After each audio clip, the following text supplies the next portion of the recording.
Hey guys, welcome back to everyone. My name is Nikita Chauhan और आज की थ्योरी है सी फ्लोर स्प्रेडिंग थ्योरी। ये हेनरी हेस ने दी थी 1961 में आफ्टर कॉन्टिनेंटल ड्रिफ्ट थ्योरी। ठीक है, कॉन्टिनेंटल ड्रिफ्ट थ्योरी क्यों रॉन्ग हुई? क्योंकि उसके जो फोर्सेस थे वो सही नहीं थे। अब हेनरी हेस ने क्या किया कि वो गए ओशंस के अंदर की मैपिंग की और उसमें से कुछ उन्हें फैक्ट्स मिले और उनके फैक्ट्स कुछ ऐसे थे कि पहला था उनका फैक्ट कि जो मिड ओशनिक रिज होता है, मिड ओशनिक रिज क्या होता है, ये दो कॉन्टिनेंट हैं वो डाइवर्ज हो रहे हैं एक दूसरे से, डाइवर्ज हुए दोनों कॉन्टिनेंट, तो बीच में जगह बची। ठीक है, ये खाली जगह ऐसा रिज बनाएगी। ठीक, अब इधर वॉल्केनो आके ये माउंटेन जैसी हो जाएगी। वॉल्केनो आएगा, फिर कूल डाउन होगा, फिर वॉल्केनो आएगा, फिर कूल डाउन होगा, फिर आएगा, फिर कूल डाउन होगा, तो माउंटेन जैसा क्रिएट हो जाएगा। इधर जगह तो ऐसे खिसक तो रही है, साइड वाइज वो मूव तो कर रही है प्लेट्स ऐसे, तो बीच में जो जगह बनी जैसे वॉल्केनो आया फिर ऐसे रिज बन दी जाएगी। ठीक है, जैसे आपको इस इमेज में दिख ही रहा है। सो ऐसे रिज बनती है। ठीक, अब ये जो रिज है मिड ओशनिक रिज, वो वॉल्केनिक एक्टिविटी उसका कंटिन्यू है।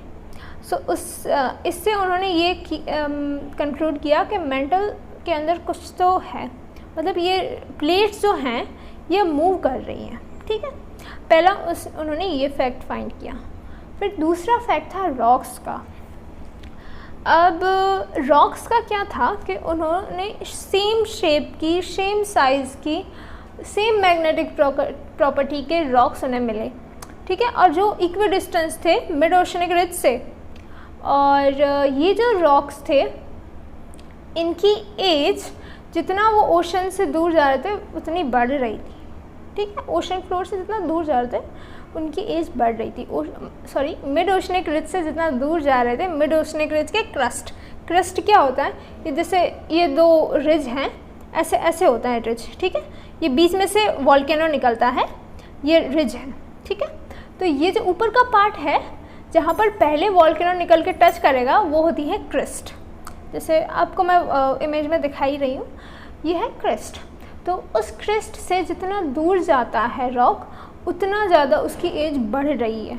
ठीक, और थर्ड था उनका फैक्ट कि जो रॉक थे उनकी एज, जो ओशनिक रॉक थे उनकी एज कम थी as compare to the continental rock. इसका मतलब ये हुआ कि कॉन्टिनेंटल प्लेट ज़्यादा ओल्डर है as compare to the oceanic plate. Oceanic plate जल्दी बन रही है ना। जो ओशनिक प्लेट पे जो रॉक मिले वो 200 मिलियन ईयर्स के अराउंड जितने पुराने थे, और जो कॉन्टिनेंटल प्लेट पे मिले वो 3200 मिलियन ईयर्स जितने पुराने थे। सो ये हो गए 3 फैक्ट्स। अब फोर्थ फैक्ट था जो सेडिमेंट्स थे उसका। अब जो ओशनिक फ्लोर थे वो बहुत थिन थे, अनएक्सपेक्टेडली इतने थिन थे, और कॉन्टिनेंटल फ्लोर इतने थिक हैं। पर डेंसर तो ओशनिक फ्लोर ही है, ओशनिक फ्लोर हैवी हैं, बट कॉन्टिनेंटल फ्लोर ज़्यादा थिक हैं as compare to the oceanic floor. क्यों? जो न्यू बनते हैं वो थिन रहते हैं, बाद में डिपोजिशन हो के वो थिक हो जाते हैं, but oceanic floor continuously active है इसलिए वो थिन है। ठीक है, ये कंक्लूड किया हेनरी हेस ने। फिर फिफ्थ एविडेंस इसका ये था कि जो अर्थक्वेक हैं, मिड ओशनिक रिज पे भी अर्थक्वेक आते हैं, ट्रेंचेस पे भी अर्थक्वेक आते हैं। मिड ओशनिक रिज पे जो अर्थक्वेक आते हैं वो ऐसे होते हैं, वो होते हैं शैलो।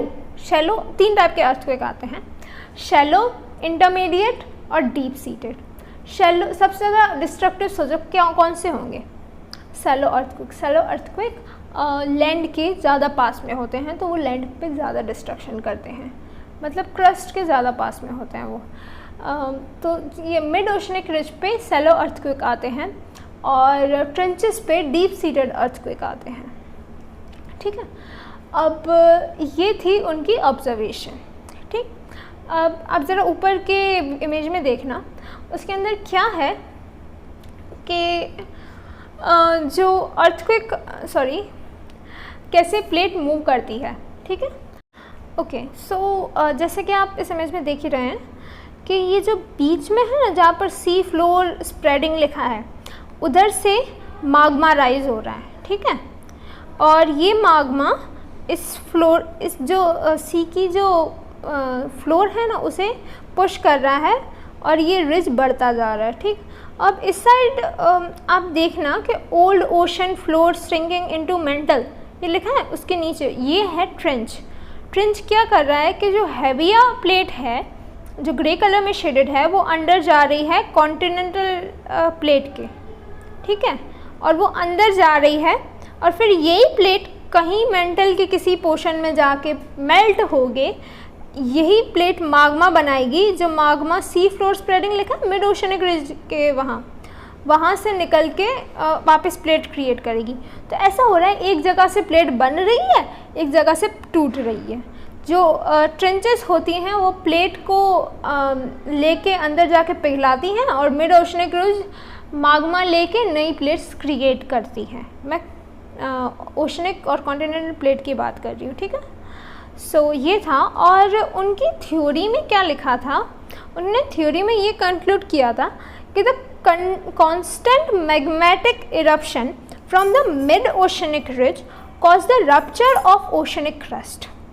मतलब जो कंटिन्यूस जो माग्मा इरप्शन हो रहा है मिड ओशनिक रिज में से, वो कंटिन्यूसली ओशनिक क्रस्ट को रप्चर कर रहा है, ओशनिक क्रस्ट को तोड़ रहा है, तोड़ क्या उसे तोड़ रहा है, ठीक है।